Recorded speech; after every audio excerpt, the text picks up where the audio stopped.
Tere, hea kuulaja! Algab saade Õpime koos ning sinuga on Karin Tõevere ja Signe Varendi. Tänases saates otsime teed finantsvabaduse poole. Kui tavaline eestlane oma rahaasjadest avalikult rääkida ei taha, siis täna sorime päris avalikult rahakotis ja võib-olla isegi mõnes sukas ääres. Meie külaliseks on Tallinna Pelgulinna gümnaasiumi õpetaja Kristi Saare, kelle suureks kireks on saanud investeerimismaailmas seilamine. Lisaks rahavoogude juhtimisele tegeleb Kristi erinevate projektidega ikka selleks, et jagada meie kõigiga finantstarkust. Tere, Kristi! Tere! Sa oled minu teada üks ja ainus õpetaja, kes on julgelt ja avalikult julgenud unistada, et soovib 40. eluaastaks, võib-olla isegi varem, saavutada finantsvabadust. Ma usun, et ainuüksi oma eesmärgi väljaütlemisega oled saanud paljudele eeskujuks ja iidoliks. Kuidas sa jõudsid investeerimismaailma, mida senini on ju peamiselt meeste maailmaks peetud? Ohoo, kohe mitu küsimust. Eks investeerimismaailma jõudmisega nii, et eks vaikimis ma kogu aeg olin teadlik, et investeerimine kui selline on olemas. Ma ka keskkooli ajal vahest lugesin mõnda põnevamat raamatut. Ülikooli ajal elasin nagu tüüpiline tudeng ikka, kes läks väikelinnast Tartusse kooli ja pidi tööd tegema selleks, et saaks midagi peale kiirnuudlit osta. Aga siis ma tegin sellise eluvaliku, et ma läksin õpetajana tööle, et mina läksin õpetajaks läbi Noored Kooli programmi ja mulle õpetada väga meeldib, aga siis, kui mina läksin õpetajaks tööle aastal 2011, siis ei olnud veel hakatud õpetajate palka tõstma. Ja sellel hetkel noorem õpetaja palk, kui ma õigesti mäletan, oli äkki vist 600 eurot bruto. Ja siis, kui minu esimene tubli töökuu koolis, kus need tööpäevad olid mitte 6, 7 ega 8 tundi, vaid kõvasti rohkem möödus ja siis, kui see esimene palk, mis ma isegi ei mäleta, mis ta nüüd seal netoeurodes oli, aga ega ta nüüd midagi eriti ei olnud, siis ma mõtlesin, et no kuulge, et nii nüüd ikkagist ei saa ja tuleb kuskilt oma elu muutma hakata ja tundus loogiline, et kui sa ise teed sellist tööd, mille eest võib-olla väga palju raha ei maksta, siis tuleb välja mõelda, et kuidas oleks võimalik siis muud moodi raha teenida ja ideaalis, et see raha võiks raha juurde teenida. Ja siis ma otsast hakkasingi uurima ja otsima, et millised variandid siis on, et oma finantsilist seisu paremaks teha. Ma lugesin kuskilt, et sa alustasid 10 euroga ühisrahastuses. Yeah. Et räägi sellest ka, et miks just ühisrahastus, 10 eurot oli see sinu jaoks nagu suur panus, väike panus, et... Ja see 10 eurot oli täpselt see summa, mis mul sellel esimesel investeerimiskuul üle jäi, et investeeringutesse panna, et kui ma investeerimisega alustasin, siis ma hakkasin ka otsima mõttekaatlasid, raamatuid lugema ja artikleid ja siis oli see probleem, et võtad äripäeva ette ja siis sa loed seal mingit pealkirja, et keegi tegi tehingu 1 000 000 eurot. Ja ma mõtlesin, et hullult tore, et ta tegi oma 1 000 000 euroga tehingu, aga mul on 10 eurot või 50 eurot, mis mul iga kuu siin kõrvale panna on, et mis ma siis teen. Ja ega neid valikuid praeguseks 6 aastat hiljem neid valikuid on kõvasti rohkem, aga siis, kui ka mina alustasin, Eestis sellist investorkultuuri on vähe ja väikeinvestoritele kätte saadavaid investeeringuid on tegelikult vähe ja ühisrahastus oli üks väheseid võimalusi, kus sa said sellise rahasummaga üldse alustada, et enamike teiste investeeringute puhul, et okei, sul ei ole vaja küll miljoneid, aga sadu või tuhandeid on päris tihti vaja, et kui sul see 10 eurot on, siis see oli see koht, kuhu oli ta võimalik panna nii, et ta päriselt hakkas otsast kasvama ka. No nii, aga kui me teeme nüüd kiire arvutuse, et paned 20 aastat 10 euri kõrvale, ega vist nagu ratsarikkaks ei saa ja et sa pead ikka natuke rohkem teadma ja uurima ja lugema, et kuidas siis ikkagi alustada, et see 10 eurot ka käes ära ei põleks? Inimestel ongi ettekujutus, et sul on vaja suuri summasid. Tegelikult piisab ka väikestest summadest. See sõltub ju väga tugevalt sellest, et kui suured on sinu igakuised kulutused. Kui sa iga kuu kulutad 500 eurot, on sul vaja märksa väiksemat portfelli kui siis, kui sa iga kuu kulutad 1500 eurot. See väikeste summadega alustamine on tegelikult väga hea sellepärast, et mingid vead tuleb ise ära teha, mingid ämbrid sa kolistad läbi ja palju parem on igasugused valusad õppetunnid kätte saada väikeste summadega. Et kui sa seda raha kogud ja ühel hetkel on mingi suurem summa, mida mängu panna, siis see raha on juba väga armsaks saanud ja siis see stress, et äkki nüüd läheb midagi valesti, on tegelikult väga, väga suur. Et ja muidugi selleks, et nüüd finantsvabadus kui sellist püüda, siis tuleb vaeva näha, et suurendada sissetulekut, et rohkem säästa, mida rohkem sa säästad, seda seda rohkem saad portfelli kasvama panna.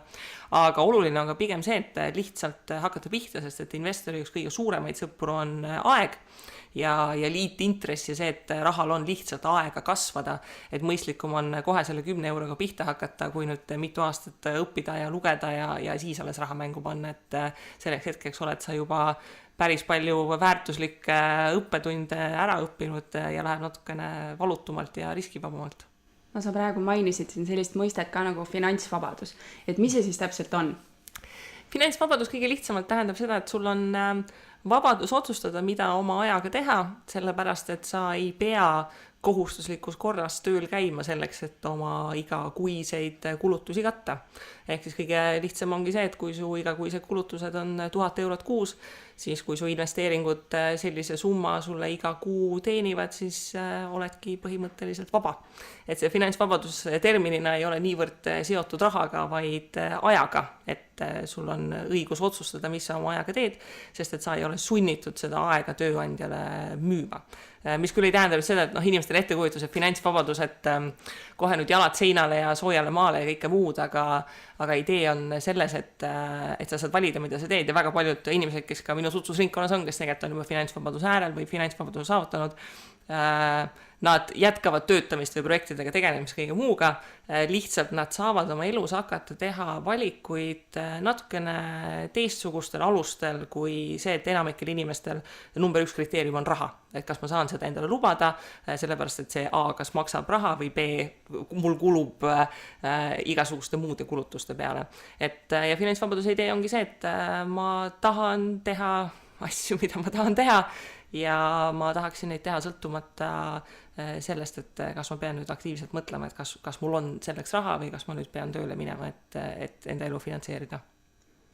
Kui nüüd küsida kohe otse, et kui kaugel sa siis oma graafikus oled, et kas sa oled juba seal finantsvabaduse äärel või veel astud või oled juba saavutanud selle? No ütleme, see on hea küsimus. See mingil määral selle küsimusele vastamine, mida kauem ma investeerin, läheb hullult huvitavaks. Sest et alguses sa paned mingi märgi maha, et see 40. eluaastaks. Praeguseks on selge, et nüüd kui ma olen juba 6 aastat tegutsenud, et tuleb kiiremini. Sellepärast, et iga asjaga nii, et kui sa hakkad pihta, siis tekib selline entusiasm ja natukene fanatism ja selline hasart tekib ka, et kuule, et nagu äkki saaks kiiremini või paremini. Teisaks, inimesed võib-olla alahindavad seda, et kui suur mõju sinu elule on sellele, et kui sa juba sellise mõistliku finantsilise stabiilsuse saavutad. Et päris finantsvabadus mul veel käes ei ole, samas ta ei ole kaugel, aga ma olen jõudnud sellisesse punkti, kus tegelikult igapäevaselt ma ei pea muretsema. Et kui ma tahaksin, siis võiksingi minna aastaks ajaks soojale maale, mis tähendab, et enam ei ole eesmärk võimalikult kiiresti sealt finišijoonest üle jõuda, vaid juba praegu tegelikult elada ja ehitada üles sellist elu, millest ei peaks ootama, et kohe kui nüüd kell kukub, et siis ma saan põgeneda, vaid pigem, et siis kui kell kukub ja see finantsvabaduse eesmärk on täidetud, siis ma avastan, et tegelikult ma teengi juba kõiki neid asju, mida ma tegelikult tahan teha. 6 aastat tagasi alustasid oma tegevusega ja võib öelda siis, et 10 eurost ja see finantsvabadus on juba nii-öelda käega katsutav, et õpetaja töö kõrvalt, et kuidas sa sellega oled hakkama saanud või mis sa oled siis pidanud tegema? See tegelikult huvitav, et inimestel on see ettekujutus, et hästi palju tuleb igapäevaselt kuidagi vaeva näha või analüüsida või inimesed, ma olen hästi palju, ma olen siin aastate jooksul, mul on 1000 inimesed, kes on käinud läbi käinud nagu erinevatel koolitustel ja näiteks inimestel on sealus, et sa pead hullult hästi matemaatikat oskama selleks, et investeerimisega tegeleda. Siis tegelikult kogu selle asja saladus on see, et finantsiliselt edukas olemise number 1 oskus, mida sul vaja on distsipliin. Ja see distsipliin algab sellest, et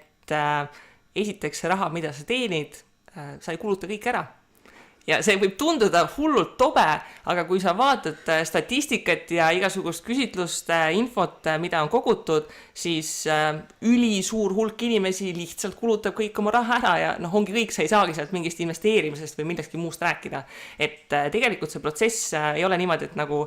dieedi pidamine, et homsest suhkurt ei söö, et ei ole niimoodi, et homsest mitte ühtegi ebamõistlikku kulutust ja nagu kõik raha läheb investeeringutesse. Tegelikult hakkab ta selliste väikeste sammudega, kus sa tekitadki endale häid harjumusi mida sa suudad jälgida ja mida sa teed nii kaua, kuni nad on selline, automaatselt tulevad. Alustades sellistest väikestest asjadest, et kui sa raha paned kõrvale, siis sa paned mingi osa rahast kõrvale kohe palgapäeval. Sellepärast, et kui sa ootad kuu lõpuni, siis täiesti müstiliselt millegipärast kuu lõpus ei ole kunagi enam midagi kõrvale panna, sest et kui see rahakontor on, siis ta kipub kuskil ära kaduma. Et sa paned selle raha kuu alguses kõrvale, et kui sa raha kulutad, siis sa mõtled, võtad hetke, et mõelda, et kas ma tegelikult naudin seda asja, mis ma ostan, kas ta on seda raha väärt, kas ma saaksin seda odavalt, kas mul on seda tegelikult vaja, et sa võtad sellise nagu mõttemomendi, et oma kulutused üle vaadata, et tekitadagi sellist nagu distsipliini ja siis sealt edasi hakkab tulema alles see samm, et sa hakkad seda raha kuskile paigutama. Investeerimise puhul, taaskord on väikeinvestoritel see probleem, et väikeinvestorite kõige suurem probleem investeerimisel on mitte see, et neil ei oleks otseselt raha või oskuseid või midagi muud, aga neil ütleb närv üles. Ja kui sa näed neid punaseid numbreid, siis närv ütleb väga hästi üles just siis, kui su finantsseis ei ole tegelikult stabiilne. Kui sul ei ole olemas sellist meelerahufonde ja sääste, mille puhul sa tead, et kui midagi juhtub, siis mul on see raha olemas, siis kui sa näed esimest punast numbreid, siis ütlebki närvile, et mis ma nüüd teen, ma jään sellest rahast ilma. Mina alustasin selliste väikeste summadega, esimene aasta ma vist ükski kuu üle 50 euro ei investeerinud, sest mul lihtsalt ei olnud rohkem raha, aga sealt edasi sa jõuad ka sellisesse punkti, et sa näed, et vaikselt see raha hakkab kasvama ja midagi toimub, et okei, et mul ei ole võimalik oma palgast sellist summat kõrvale panna, nagu ma tahaksin, sest et lihtsalt elada on ka vaja, siis sealt tulebki järgmine küsimus, et kui sa säästa enam ei saa ja kui seal kõik kulutused on niimoodi mõistliku pilguga üle vaadatud, siis tuleb hakata välja mõtlema, kuidas oleks võimalik oma sissetulekut suurendada. Ja ise ka õpetajana töötades ei ole niimoodi, et lööd jalaga direktori ukse lahti, et kuule, et ma nüüd õpetan 20% ägedamalt ja nüüd palun mulle 20% nagu rohkem palka, et ei tule nii välja. Samas õpetajatel on väga palju oskusi, mida annab lisasissetulekuks pöörata, et ka mina hakkasin alguses lisaraha teenima eratundide andmisega, et ma aitasin õpilastel näiteks matemaatikaeksamiks ette valmistuda või ma õpetasin inglise keelt nii eraõpilastele, nii noortele kui ka täiskasvanutele, kui siis tegelesin ka näiteks tõlketööga. Kõik on sellised asjad, mis on suhteliselt sellised vaba graafikuga, mida ise plaanid ja ise kokku lepid ja kõik selline lisasissetulek, see on ju raha ilma milleta sa enne said hakkama, nii et selle võib kõik 100% investeeringutesse panna. No mina olengi seal maal, et ma panen raha kõrvale, ma säästan, aga mingi hetk tuleb ikka mingisugune suurem sisseost teha, pesumasin läheb katki, mis iganes, no siis lähed kohe selle raha kallale, on ju, sest see on sul kõrvale pandud. See on sinu meelerahufond järelikult, see ei ole sinu säästud vist, kui ma nüüd Kristit kuulen. Jah, meelerahufondi idee ongi see, et sa oled valmis kõikideks nendeks ootamatusteks, mis sa alati tead, et tegelikult tuleb, et ühel hetkel see pesumasin läheb kinni, läheb katki või külmkapp läheb katki või midagi muud ja meelerahufondi idee ongi see, et sellel hetkel, kui see külmkapp läheb katki, et siis sa ei peaks minema börsil aktsiaid müüma, et mul on nüüd uut külmkappi vaja. Et see ongi selle meelerahufond, aga meelerahufondist jah, et investeerima hakata on juba vaja sinna natukene kõrvale lisaks hakata raha koguma ja see ongi sageli see raha, mida inimesed peavad juurde teenima, sellepärast, et eriti õpetaja palgast, praegu on muidugi kõvasti lihtsam säästa kui näiteks 6 aastat tagasi õpetaja palgast säästa, aga eks kulutused on ka tegelikult tulnud järgi. Aga kui suur see meelerahufond võiks või peaks olema, et räägi sellest ka? Meelerahufond, eks ta nüüd natukene sõltub inimesest. Meelerahufondi idee ongi selline meelerahu andmine, et kui igasugused ootamatsused, mis tabavad, et ei peaks kohe laenu võtma. See sõltub kõvasti sellest, et millised on sinu püsikulutused ja palju on inimesi, kes on sinust sõltuvad. Et kui sa oled noor tudeng, siis selleks meelerahufondiks on tavaliselt emale või isale helistamine, et kuule, mul on nüüd mingi jama.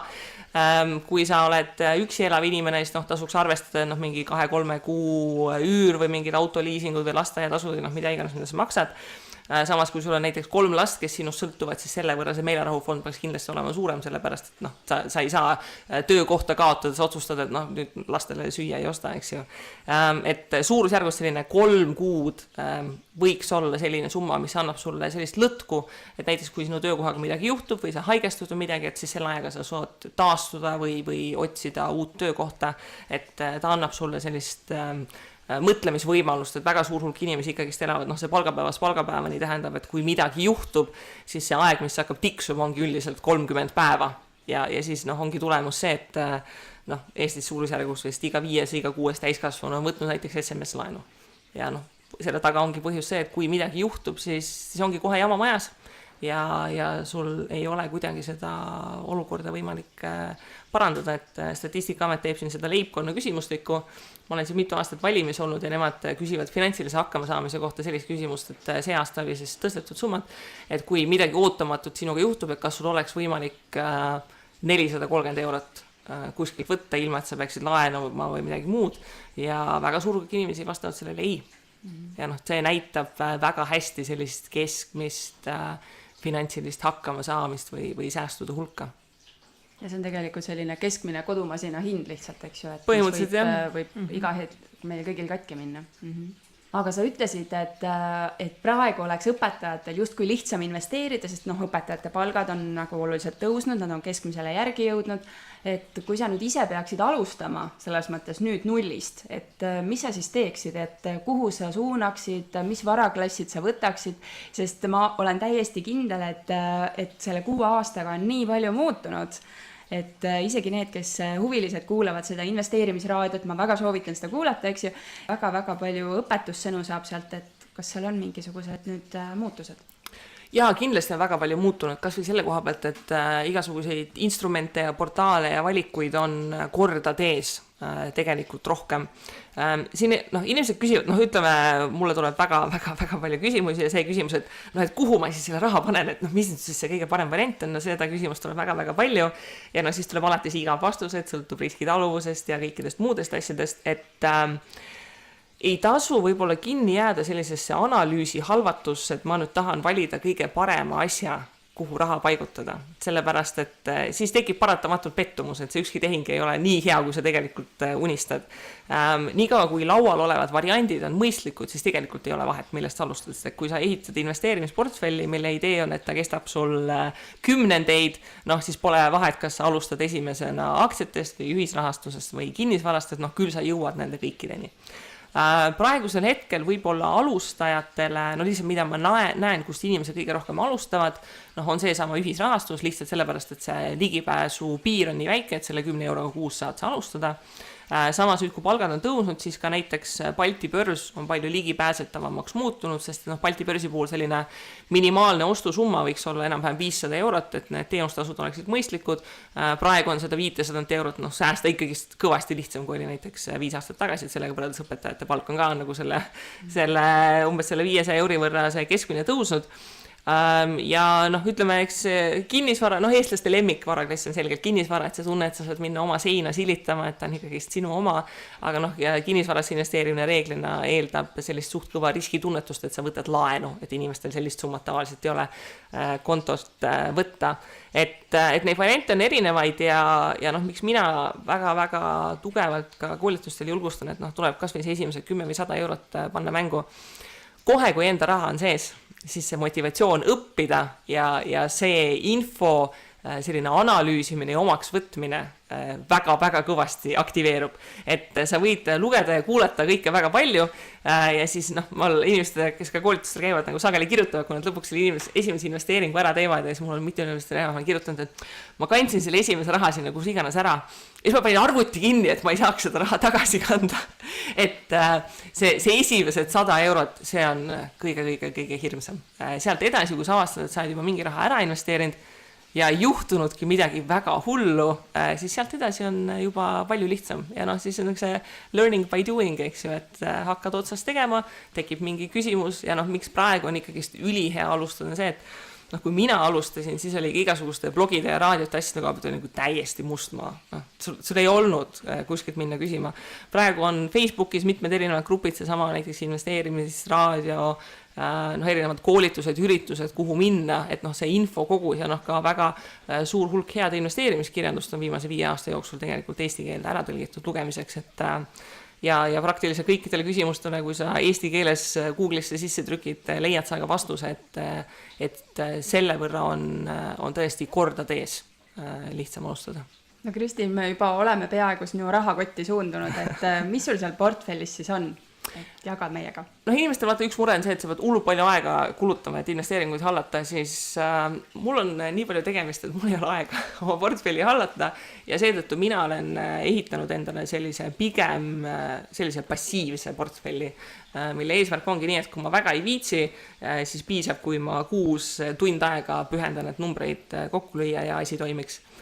Minu portfellis on jätkuvalt sees ühisrahastus, mulle see varaklass lihtsalt väga meeldib ja ma olen piisavalt noor, et ühisrahastusest riski võtta. Mu portfellis on aktsiaid, nii Balti börsi üksikaktsiaid kui siis ka indeksfonde, mis on siis sellised suurt hulka aktsiaid koondavad rahvusvahelised fondid. Ja praegusel hetkel mul midagi rohkem ei olegi, et mul oli ka üks üürikorter, aga praegusel hetkel oli võimalik see üürikorter nii kalli hinnaga maha müüa, et ei olnud mõtet teda alles jätta. Aga üldiselt selline klassikaline laenud aktsiad kinnisvara, nagu see portfell enam-vähem välja inimestel kujuneb. Kuna sa aktsiaid mainisid, siis ma lihtsalt pean ära küsima selle, et kas sina teadsid, milline on Tallinna Vee lahend ja müüsid oma aktsiad enne maha või sul on ka suur punane miinus seal? Mina kusjuures suure osa müüsin enne ja jätsin mingi väikse osa alles, millega ma selle mõnusa miinuse seal tennisin, aga mitte kogu osaga portfellist. Et vaata sellised riskid, mida sa ei saa ette näha ja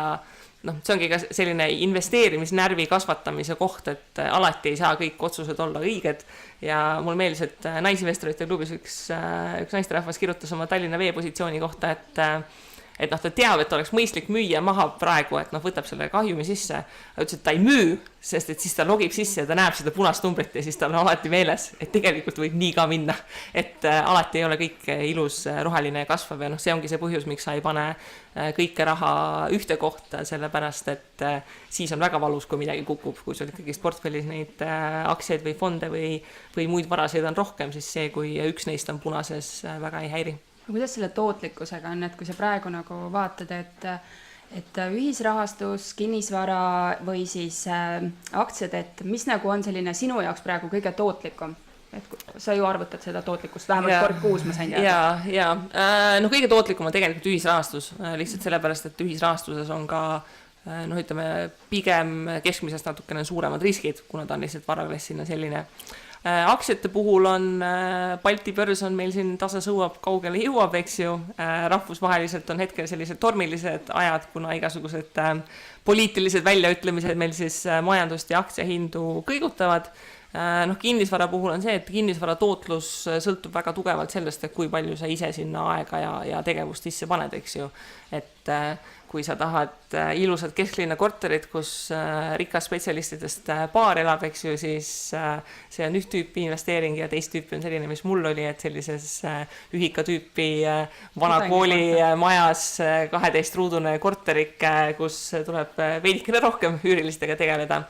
Aga ütleme, Eestis on tootlused ikkagi maailma mastaabis väga head. Üks põhjus on sellest, et me oleme ikkagist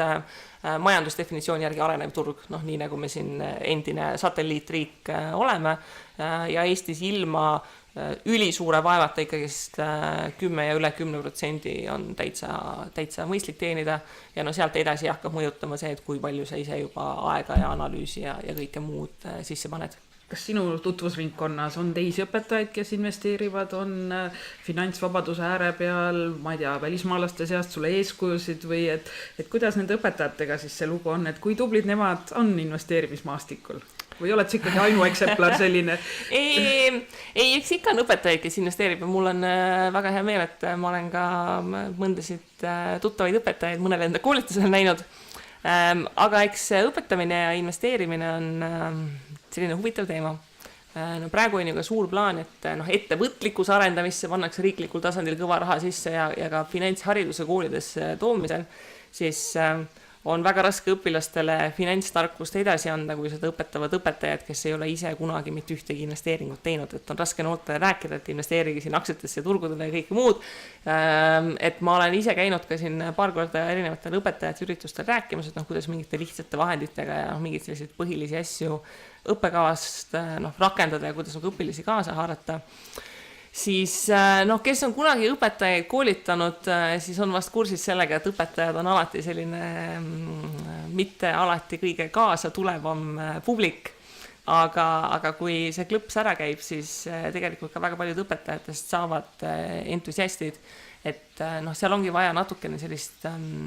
isiklikku kogemust, mis julgustaks, et ma saan ka. Ja noh, ega igasugused vastuargumendid, mida ma kuulen igapäevaselt, noh, et raha ei ole, sissetulekut ei suurendada, kõike muud, ega noh, õpetajad on selles suhtes esindavad ka nagu ühiskonda ja arvamust, et aga ma olen õpetajate käest ka seda kuulnud, et need Rootsi pangad võtavad kõik raha ära ja õpetajatel ei olegi võimalik mitte kunagi midagi säästa, et see on selles suhtes hästi huvitav, et noh, ma olen võib-olla siin saanud vaata sellist meedia nagu tähelepanu, et õpetaja, kes investeerib ja see on hästi huvitav, et inimestele see õpetaja, nagu eriti selline suure tähega õpetaja on kuidagi selline arhetüüp või nagu selline ettekujutus, et noh, et õpetaja enam-vähem magab koolikapis ja käib teatris ja tal raha ei ole ja mis mõttes ma olen saanud ka kurja kirju, et õpetajana ma peaksin esindama mingeid kõrgemaid vaimseid väärtuseid, mitte siin rahast rääkima. Et no ütleme, rahast suhtumisest on hästi palju sellises ühiskondlikus mõtlemises ja sellistes ajaloolistes eelarvamustes ja kõigest, mis on kodus kaasa tulnud. Ja kogu see finantshariduse jagamine, mis me teeme ja mida me toetame, noh, ta ei olegi sageli seotud sellega, et sul on vaja mingit konkreetset oskust, et kuhu nupule vajutada või kus midagi arvutada, vaid et sa saaksid enda peas olevatest plokkidest jagu, et noh, inimestel on lapsepõlvest jäänud igasuguseid huvitavaid asju, et lapsevanemad ütlevad, et raha ei kasva puu otsas ja siis kunagi ei öelda, et kust see raha siis tegelikult tuleb, et noh, kodudes me ei räägi rahast, noh, kuidagi selline rahast rääkimine on nagu, noh, kui sul raha ei ole, siis on see, et noh, mis sa kurdad, eks ju, ja kui sul raha on, siis noh, mis sa uhkustad ja noh, ainult selline sotsiaalselt aktsepteeritav rahast rääkimise teema on enam-vähem see, kuidas sa raha kulutad, eks ju, kui sa lähed esmaspäeval tööle ja ütled, et ostsin seda või käisin seal reisil, siis inimestel on mingi, kui äge, eks ju, aga see ei ole võib-olla selline mentaliteet või suhtlemisjoon, mis tegelikult aitab sind paremate finantsotsusteni, et noh, see on seesama koht, miks igasugused Facebooki grupid ja üritused ja klubid on saanud nii populaarseks, et noh, ka naisinvestorite klubi puhul on üks tagasiside, mida ma olen päris palju saanud, on see, et ma tulen üritusele ja seal on teised samasugused hullud, kes arvavad, et rahast rääkimine ongi normaalne.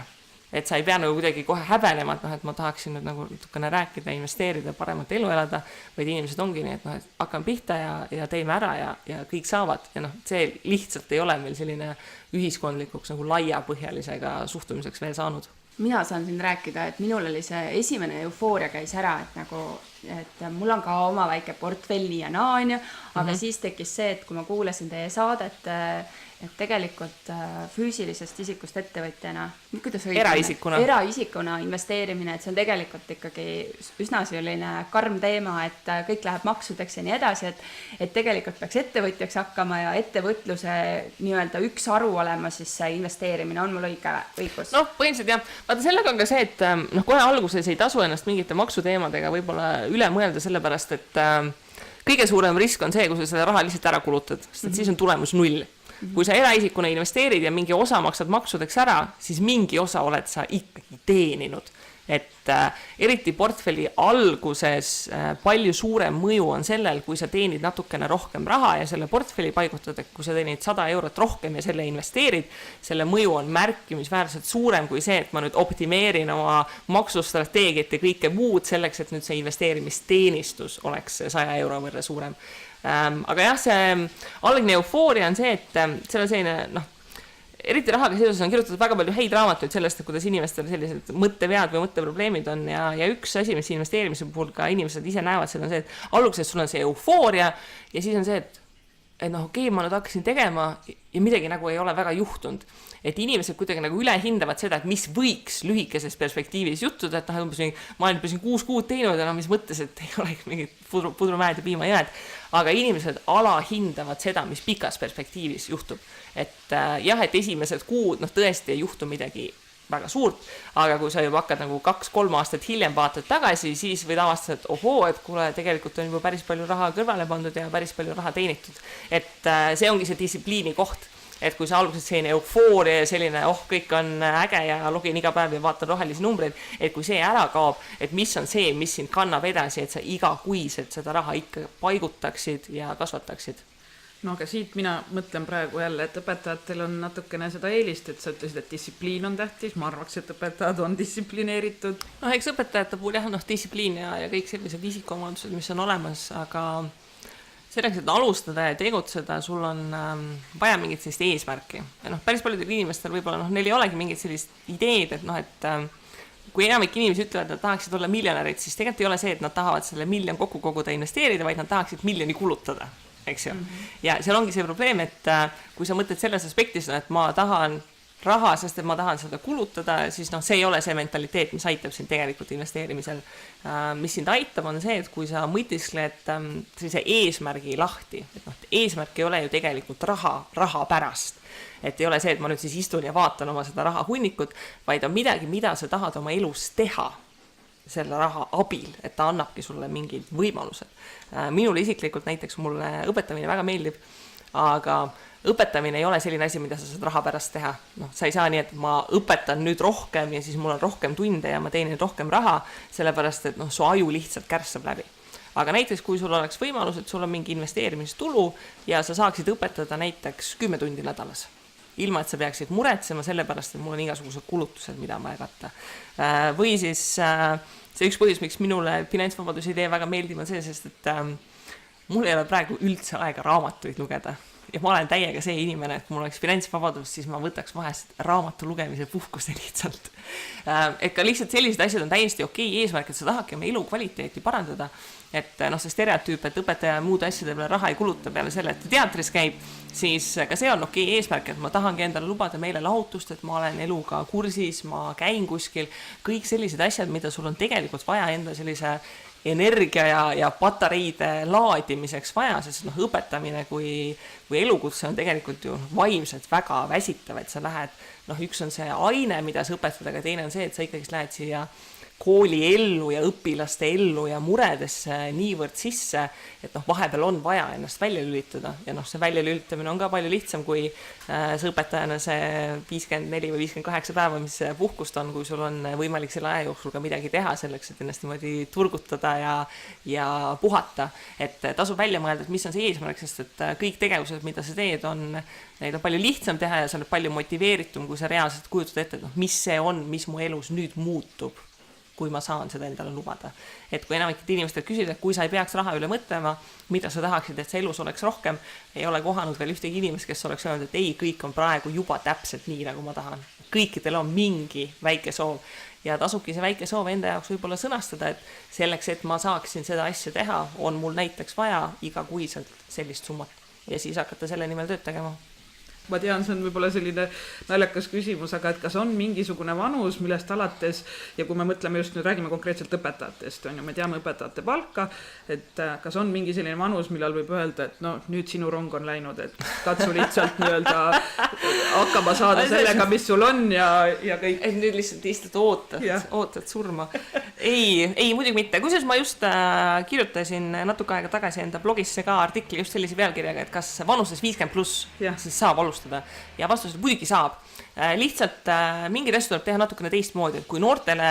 ei ole väga palju nõu anda peale selle, et pane raha kasvama ja siis sul on 30-40 aastat oodata, et liitintress sinu nimel teeb tööd, siis lihtsalt mida vanemaks sa saad, seda rohkem tuleb võib-olla planeerida ja vaadata üle oma kulutusi ja elustandardit ja natukene sellega tegeleda. Et tänapäeval stereotüüpselt Eestis on 80% õpetajaid on naisi, naiste oodatav eluiga on seal üle 80 eluaasta, nii et kui sa oled praegu 45-aastane naine, siis oled keskeas ja ootab suurusjärgus 30-40 aastat veel, et millal siis veel, et investeerimise kohta on see sama ütlus, mis nagu puude istutamise kohta, et parim aeg oli 20 aastat tagasi ja paremusel teine aeg on täna, et kui mitte praegu, siis see aeg möödub niikuinii, kui sa mitte midagi ei tee. Et valida on see, et kas sa hakkad praegu tegutsema ja 5 aasta pärast vaatad tagasi, et vau, mis on tehtud, või sa ei tee mitte midagi ja 5 aasta pärast mõtled, et pagan oleks võinud tegelikult 5 aastat tagasi alustada. See on see klõps, mis peab ära käima, et selleks, et sa saaksid tagasi vaadata oma saavutusi hinnata, siis tuleb mingid esimesed sammud ära teha.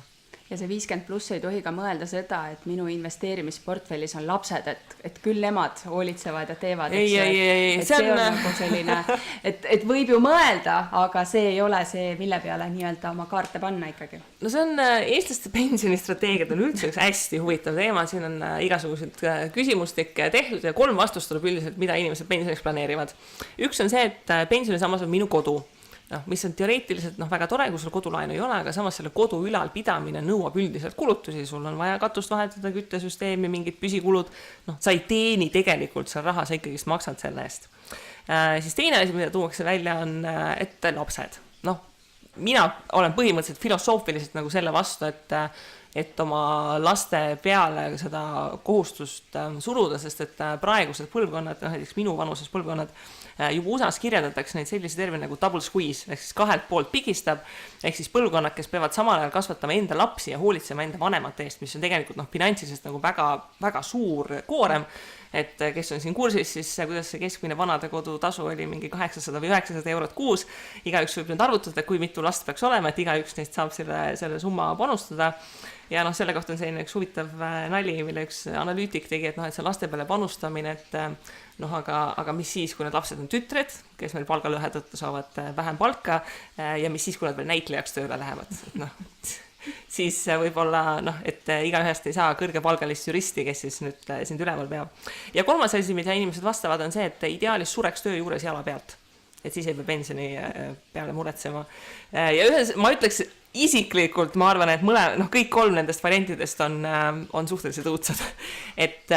ma eelistaks ikkagist, et kui sa oma elu jõudnud sellisesse vanusesse, kus sa võib-olla enam ei tööta ja tahad veits vabamalt võtta, et sa ei oleks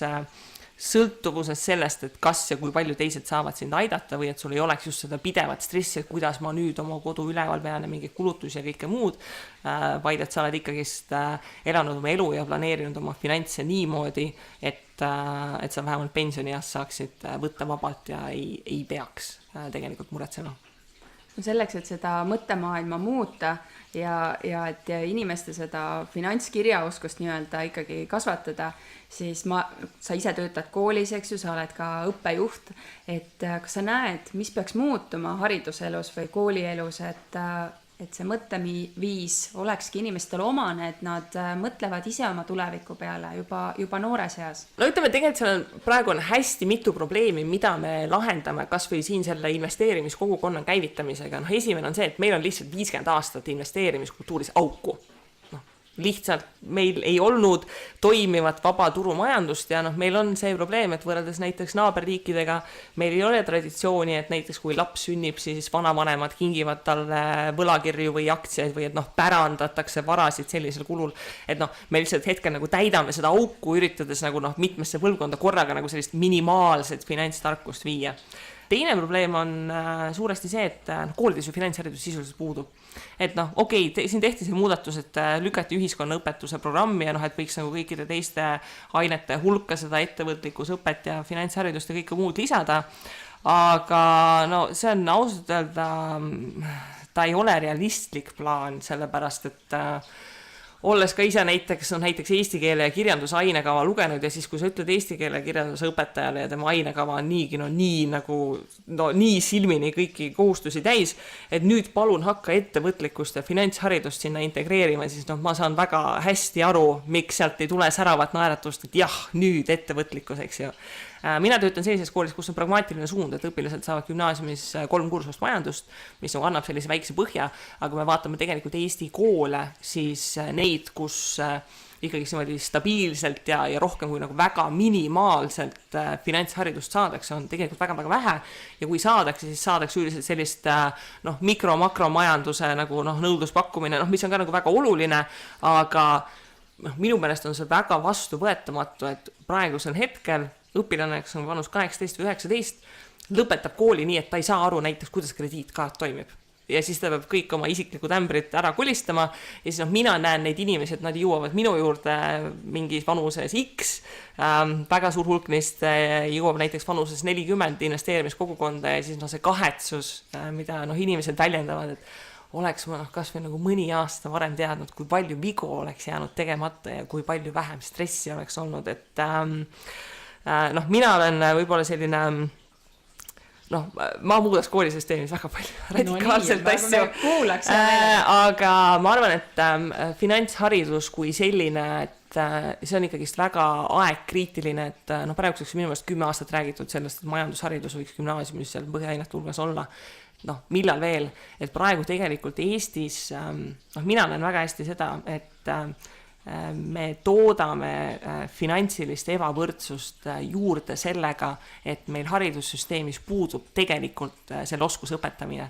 Sellepärast, et need inimesed, kes teavad ja oskavad, neil on see eelis, et neil on näiteks pereliikmed, vanemad, tädid, onud, keegi, kes jagab seda infot, kuidas asjad käivad, saavad tutvusi, soovitusi, kõike muud. Ja need pered ja need lapsed, kellel seda oleks võib-olla kõige rohkem vaja, siis nemad mingi hetk, kui nad üks hetk rabelevad, jõuavad selle infoni. Samas mina õpetan Põhja-Tallinnas, kus on ka väga palju mitte väga heas finantsolukorras peresid ja kui sa oled noor, kelle mõlemad vanemad või kas või üksikvanem töötab miinimumpalgaga pikki tunde, selle lapse vanemal täiesti nagu objektiivsetel põhjustel puudub võimalus ja võimekus oma lapsele häid finantsteadmisi ja oskusi edasi anda. Et selle koha pealt ma arvan, et on ära unustatud natukene see, et kooli roll peaks olema aidata ühiskonnas võrdsusele kaasa. Ja üks osa sellest võrdsusest on see, et me anname inimestele, kes koolisüsteemist läbi tulevad, tööriistad selleks, et nad saaksid võimalikult hästi ühiskonnas hakkama. Ja tegelikult see on ka ühiskonna lõikes selline sotsiaalse turvavõrgu probleem, et mida paremini inimesed saavad ise oma finantsidega hakkama, seda vähem on meil tegelikult vaja koguda maksuraha selleks, et teise külje pealt neid sotsiaaltoetusi jagada. Ja võib-olla üks selline idee, mis Eestisse väga palju jõudnud, mis juba USAs on veidikene populaarsem, et inimestel selle raha ja rikkusega on sellised igapaljusid moraalseid küsimusi,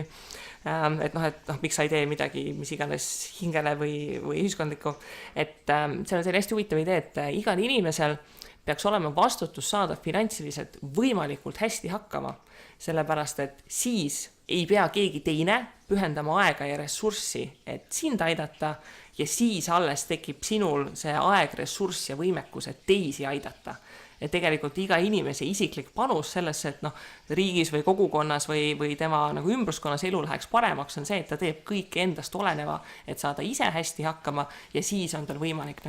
teisi juurde aidata. Et mina näen seda suhteliselt sellise kriitilise probleemina, sest et praegu ka kõik see, mis me siin investeerimiskogukonnas teeme, on eelistus tugevalt inimestele, kes on näiteks Tallinnas või Tartus, kui ma käin mingis väiksemas linnas ja teen seal koolituse, või inimesed on nii tänulikud, et sa oled tulnud siia väiksesse linna, et mis sest, et väga palju informatsiooni on kättesaadaval online ja saad kuulata ja lugeda kõike muud, see ei ole ikkagi päris see sama kui päris inimesega rääkimine ja hetkel ongi see küsimus, et jah, et kui sa käid mõnes võib-olla eliitkoolis või ka koolis, kellel on õnnestunud leida õpetaja, kes suudab finantstarkust edasi anda, siis kõik need õpilased, kes töötavad sellises koolis, kuhu ei ole sattunud õpetajad, kes investeeriks, et see ei ole ju tegelikult nende süü, et kuidagi võiks üritada nendeli ka sellist väga vajalikku eluteadmist viia, et kas või see, et sa lõpetad kooli ära, et kuidas lugeda üürilepingut või kuidas krediitkaart toimib või et kas võtta õppelaenu, et need ei ole võib-olla sellised küsimused, mida nüüd iga õpilane peaks ükshaaval hakkama avastama ja katsetama, et kas nüüd seda on vaja ja kuidas see tegelikult käib. Aga kas selles suunas, mis sa nüüd praegu rääkisid, et on mingeid samme astutud ka, et et see majanduse on ainekava gümnaasiumitele valmis kirjutatud? Eelkõige on ettevõtlus suunas, eks Junior Achievement teeb väga palju just õpilasfirmad ja kõikide muude sellist suuna pealt, aga ütleme, eraisiku rahaasjade õpiku koha pealt tõenäoliselt üks kõige kasutavamaid raamatuid ongi Jaak Roosaare rikkaks saamise õpik, mis tegelikult ei ole õpikuna mõeldud, et mul on tunne, et esimene selline eraisiku rahaasjade õpik saab ka kirjutatud ilmselt siis, kui meil siin investeerimiskogukonnad inimesed ennast kokku võtavad, et ma saan ka aru, et majandus näiteks ka valikainena panna programmi, sul on ikkagi õpetajale vaja mingeid vahendeid või midagi sellist, et mille põhjal õpetada, et mul tuleb ka väga palju kutseid, et kas sa saad siia kooli või sinna tulla, aga see ei ole jätkusuutlik, et sul on inimesed käivad ainult esinemas, et sul peaks tekkima mingi selline materjali hulk, mille põhjal tegutseda, aga me liigume sinna suhteliselt vaikselt ja Rahandusministeerium tegeleb ka rahatarkus igasugused programmid ja nad üritavad erasektorit kaasata kõike, aga mina ei näe, et see väga laiapõhjaliselt jõuaks, et ta siiski eelkõige praegu toetab neid koole, kus juba midagi toimub, kus sul on keegi õpetaja ees või keegi kontaktpartner ees ja see on see väljakutse, et kuidas jõuda nendesse koolidesse, kus võib-olla keegi ei oska küsidagi, et kuulge, et me tahaksime ka ja neid koole on ikkagi Eestis valdav enamus. aga sul, Kristi, on ka ikkagi 24 tundi, et sa oled kokku kutsunud naisinvestorite klubi, sul on see blogi, mis sa kirjutad, 2 blogi, eks ju, kusjuures üks on ingliskeelne, üks eestikeelne ja siis on investeerimisraadio, et kuidas sa seda kõike jõuad või see ongi nüüd sinu panus nii-öelda tagasi Eesti rahvale, et see heategevus? No eks ta on ka see, et endal on ju ka huvitav. Nagu teada, siis kõik asjad saavad selgeks eelkõige siis, kui sa ise nad läbi õpetad kellelegi. Et mina olen ka väga palju investeerimisvaldkonna asju saanud selgeks läbi selle, et ma olen kellelegi teisele nad selgitanud. Eks seal on ka selline ühiskondlik element muidugi, sest et väga paljud asjad, mida ma teen, ma näen, et kui mina neid ei teeks, siis neid tegelikult ei oleks lihtsalt, et hetkel ei ole teist inimest, kes seda teeks. Õnneks kui siin aastate jooksul on näha, et on selliseid julgeid inimesi, kes ka koolitavad ja teevad ja jagavad kogemusi, kas või blogijaid. Kui mina hakkasin kirjutama, siis need oli tervelt 4 blogijat enam-vähem, kes kirjutasid, siis praeguseks on neid vähemalt 40, et on tekkinud nagu seda juurde, et ta mingil määral on selline see spiraal, et sa alustad alt, et on vaja alustajaid aidata, kes saaksid oma esimesed sammud tegema selleks, et nad kunagi saaksid nagu teise või 3. või 5. sammu teha. Eks on ka kasvanud väga palju häid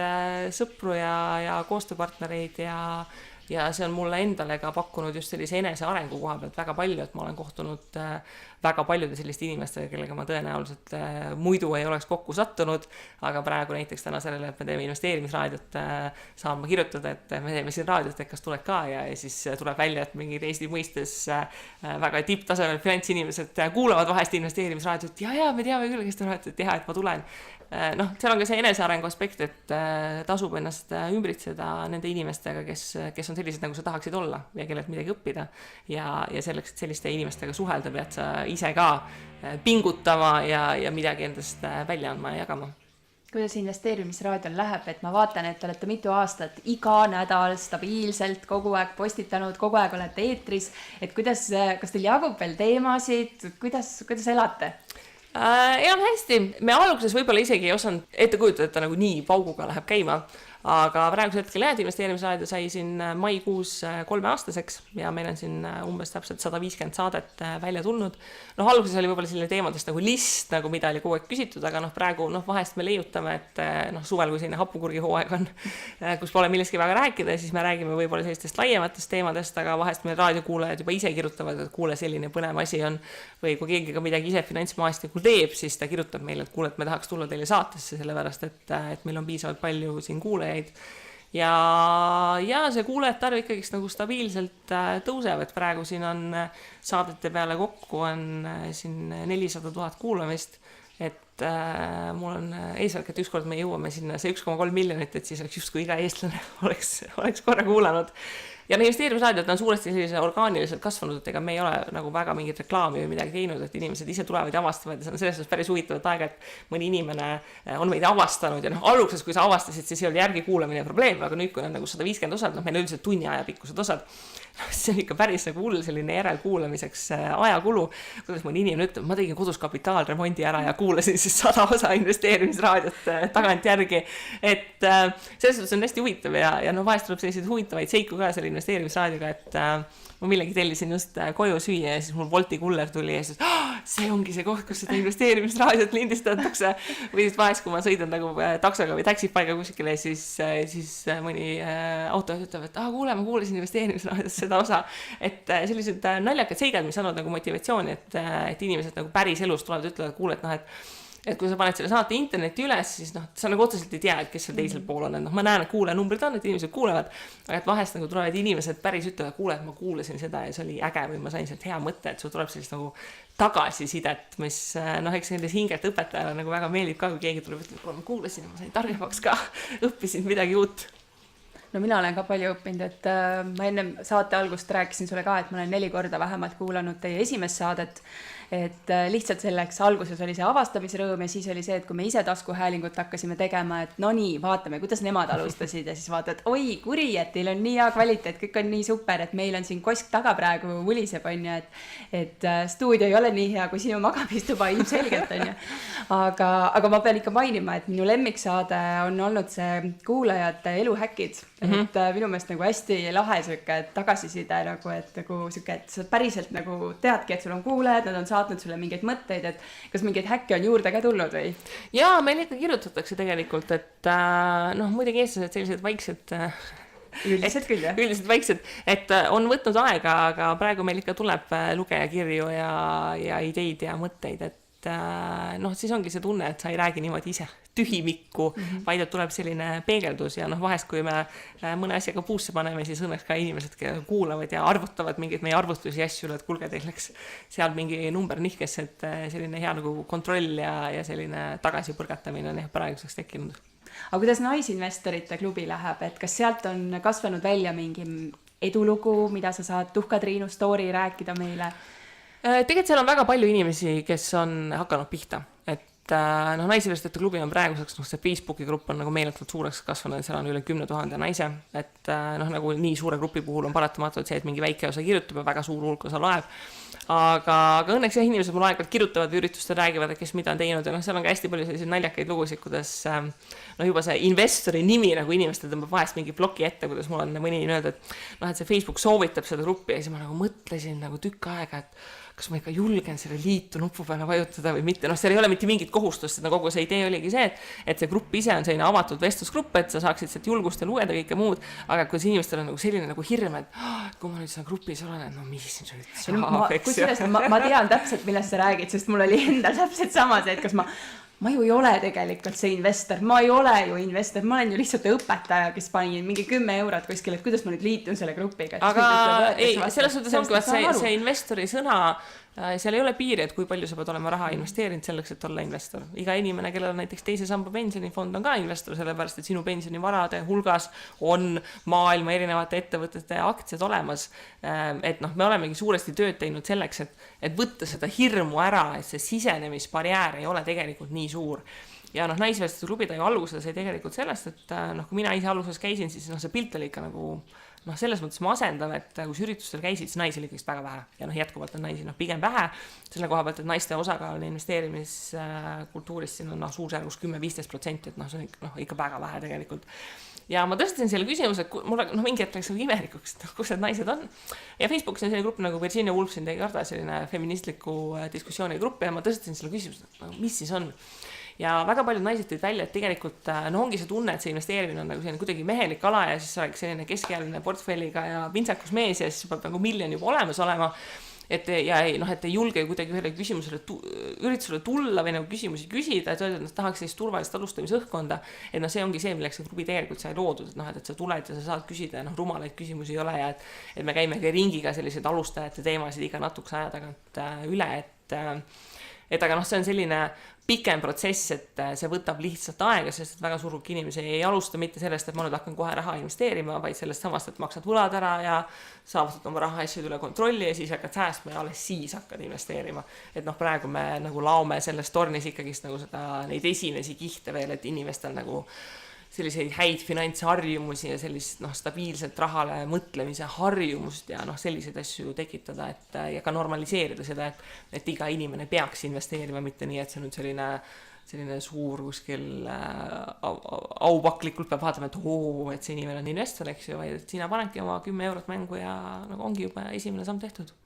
Et sa juba ütlesid ka, et tulete ringiga algusesse tagasi, et kuivõrd sul on nagu kerge või raske samastuda veel sellega, et selle päris rohujuure tasandile, et noh, tulebki täiesti võhik, nagu meie Signega, eks ju, siin oleme, et nüüd toetada, julgustada, abistada, et suudad sa veel samastuda? No, eks ma ikka suudan.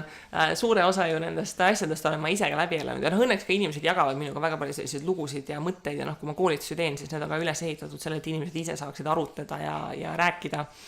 Ja noh, selles suhtes see ei olnud ju niivõrd ammu, kui mina ise ka alustasin. Ja eks mingil määral ta läheb selles suhtes koolitamise mõttes lihtsamaks, et ma näen seda üha paremini, et millised on need korduvad hirmud ja murekohad ja nendele sellistele tüüpilistele vastuväidetele või küsimustele ma oskan nagu üha paremini ennatlikult vastata. Et ma ei pea ootama, kuni keegi tõstab käe ja julgeb küsida, vaid ma tean, et see küsimus alati tuleb ja ma saan seda ennetada ja sellest rääkida. Ja näiteks ma ka väga palju nende küsimuste põhjal olen ka oma blogis kirjutanud neid tekste ja investeerimisraadio saadetes just selleks, et kui inimesel on küsimus, siis alguses, kui inimesed mulle kirjutasid postkasti mingeid küsimusi, siis mul kuulus ikka päris palju vastamisel aega. Sageli mul mingi hulk küsimusi, mis praegu tuleb, ma saan öelda lingi, et kuule, et see on seal nagu kirjutatud, et see teadmisbaas on olemas, et loe ja tutvu. Et eks ta mõnes mõttes kindlasti läheb keerulisemaks, aga pigem ikka jah, et kuna ma ise alustasin täpselt samamoodi, et siis täitsa saan aru sellest hirmust, et see esimesed 10 eurot, kui ta pandud on, siis ikka käid kontrollid, et ta ei ole kuskil ära kadunud. Ja sinu blogist ja investeerimisraadiost saab kindlasti teada igasuguseid nimesid ja raamatuid, mida te olete seal saadetes ja blogides soovitanud, aga milline oleks see raamat või selline nii-öelda piibel, mis sa soovitaksid, 3 raamatut näiteks, et alustavale investeerijale, õpetajale? No ma arvan, et üks on kindlasti Jaak Roosaare rikkaks saamise õpik, et ta on lihtsalt nagu nii kodulähedused ja hästi kirjutanud. Teiseks, kes tahab praktilisi esimesi samme, siis ma tegelikult soovitaksin enda seda,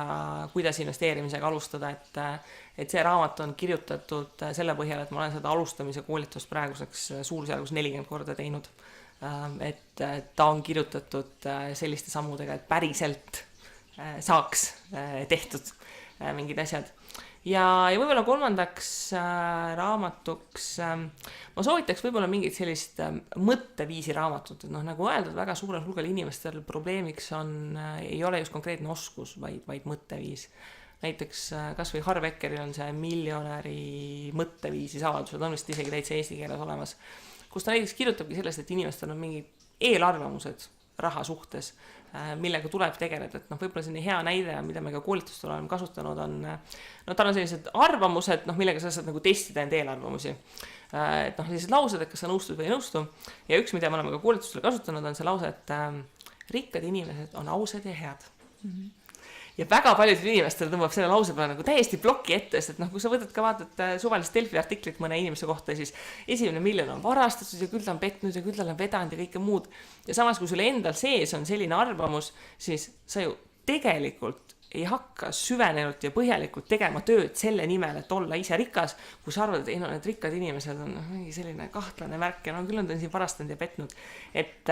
tasub aru saada, et miks ja mida sa mõtled. Ühel koolitusel üks naisterahvas me näiteks tõusis püsti, et ma sain just praegu aru, milles mu probleem on, et ma ei saa investeerida, ma ei taha oma mehest rikkam olla.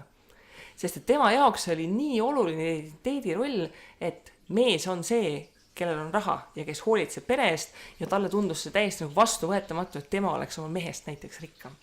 Ja selleks, et ära tabada, et sul on mingid sellised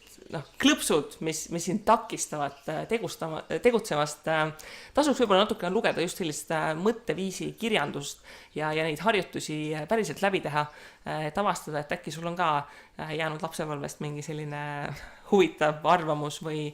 selline eelarvamus sisse, mis tegelikult takistab sind tegutsemast. Mis meil on jäänud küsimata? Mis tavaliselt veel küsitakse su käest? Millal kriis tuleb? Jah, just, et kas nüüd on kinnisvara mull on juba on olemas või?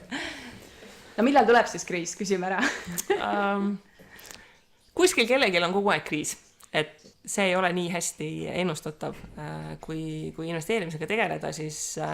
kui sa praegu hakkad pihta, siis järgmise 10 aasta jooksul kindlasti tuleb kriis. Et see on paratamatu, kui sa oled noor, siis sul enne pensioni minekuid neid kriise tuleb 3, 4, 5, 7, 8. Et ei tasu lasta ennast sellest häirida, et üks hetk see kriis ja punased numbrid tulevad. Tulebki hakata pihta ja investori närvi treenida ja vaadata, et sa ei valeks kuskile rohkem raha, kui sa oled nõus kaotama või lukustama. Et ükskord see kriis tuleb niikuinii. Aga kõik maailma investorid on neid kriise iga natukese aja tagant läbi elanud ja ikka veel väga suur hulk osa neid investeerivaid ja edukalt, et